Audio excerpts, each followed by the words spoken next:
All right, so this is going to be the final week of distance learning and the final week of the grade 11 physics course. We're going to continue talking about electricity. We'll get into magnetism just a little bit, but less than what we normally would during regular school. But that's okay. I think you guys did a good job of getting this far and staying on top of things. So for this first lesson, I'm going to talk about an electricity bill. So we have to pay for bills every month. There's a whole bunch of different kinds of bills we have to pay, one of them being for electricity. So right here on the right hand side is a picture of a sample electricity bill billed by Oshawa PUC Networks. That's the local electricity company for a residential building, so like a home. Okay, so you can go onto this website by the Ontario Energy Board. They kind of regulate the rules and everything for electricity and the electric company and prices and making sure everybody follows the rules and all of that. So there's some key points that I want to point out about this bill. First of all, there's five main things on each bill. The first thing is the electricity. Okay, this is the biggest section here. So the actual electricity has a cost to it. And recently, so starting June 1st, so just a couple weeks ago, the price has been set at 12.8 cents per kilowatt hour. Okay, and that's going to go all the way to the end of October. June, July, August, September, October. So I guess that's a 5-month or 6-month period of time where the price is going to be set at 12.8 cents per kilowatt hour. And that's the same price all day long. So usually there's actually 3 different prices. One price they charge you for electricity while off-peak. So off-peak hours would be hours when normally very little electricity is being used by the province. So like in the middle of the night would be an off-peak hour. Also, weekends are usually off-peak hours as well because most people don't go to work on the weekend. So there's those big commercial buildings are not using that much electricity.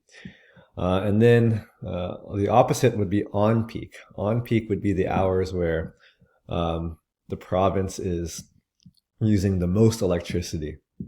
So oftentimes it's like right in the middle of the working day will be on peak hours. And then mid peak is somewhere in between. So usually there's actually 3 different prices, with off peak being the lowest price, on peak being the highest price.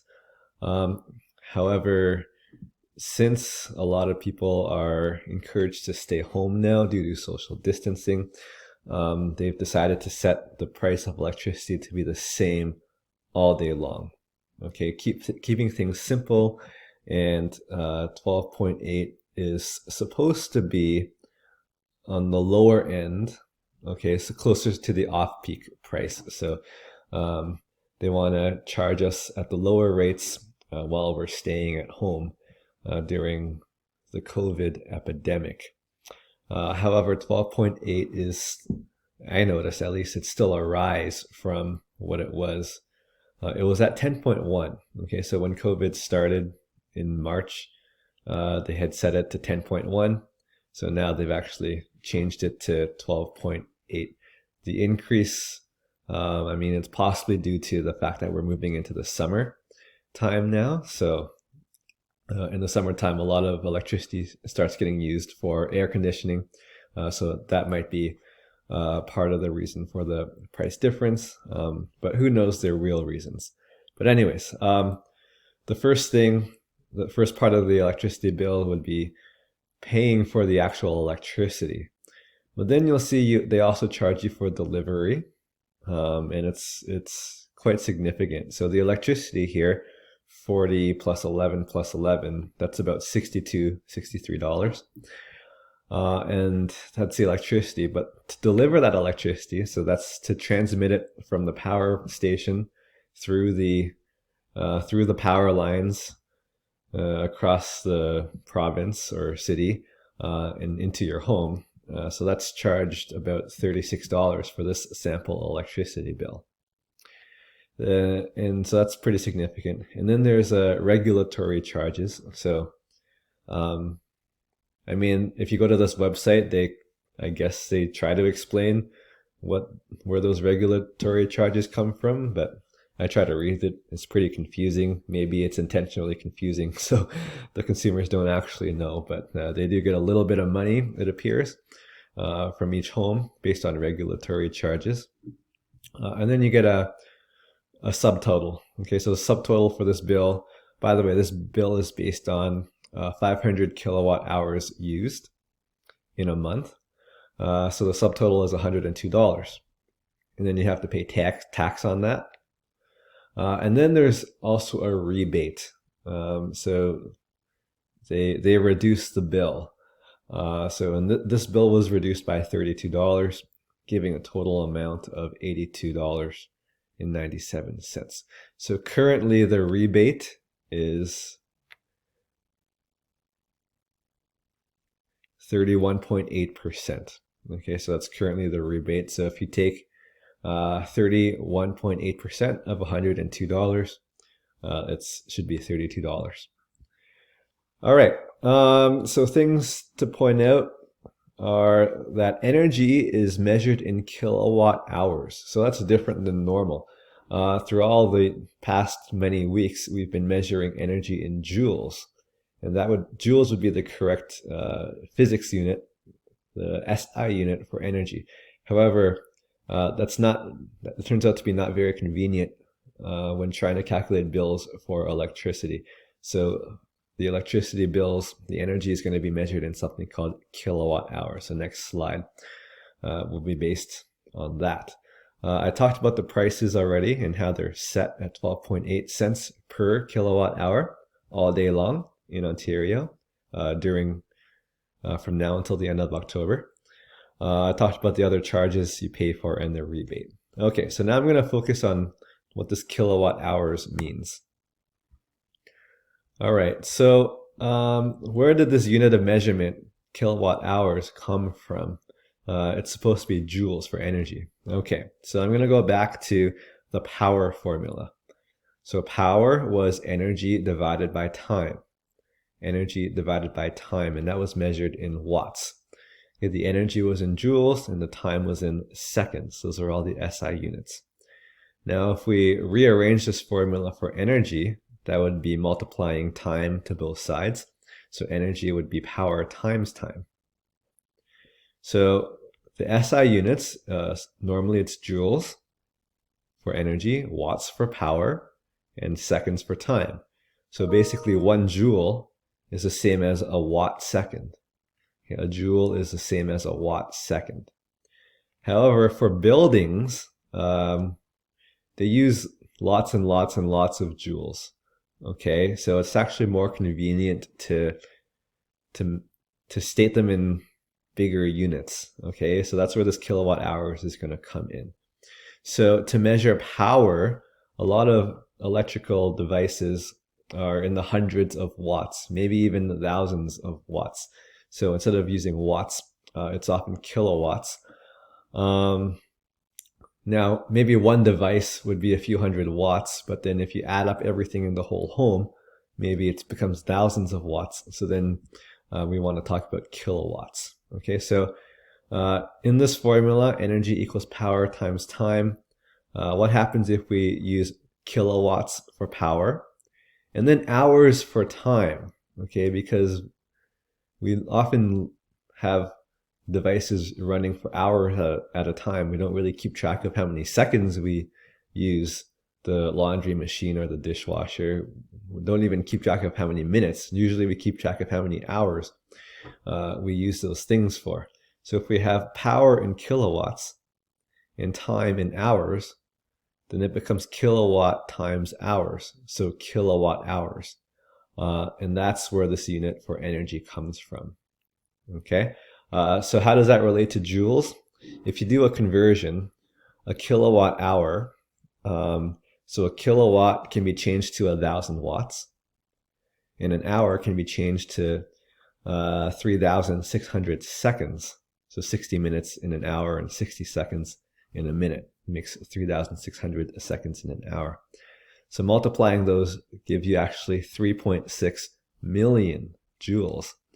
So 1 kilowatt hour is 3.6 million joules. So you can maybe see why when we measure electricity and we have to charge it on a bill, it may make more sense to use kilowatt hours. So we don't have to talk about millions upon millions of joules. We can just talk about a few kilowatt hours. On the right here is a picture of an EnerGuide label that comes with appliances, like major appliances being sold in Canada.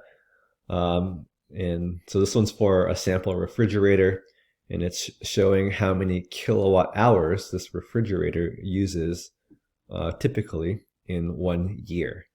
Okay, so whatever family is buying this refrigerator can get a sense of how much electricity they're going to have to pay for in 1 year if they buy this refrigerator.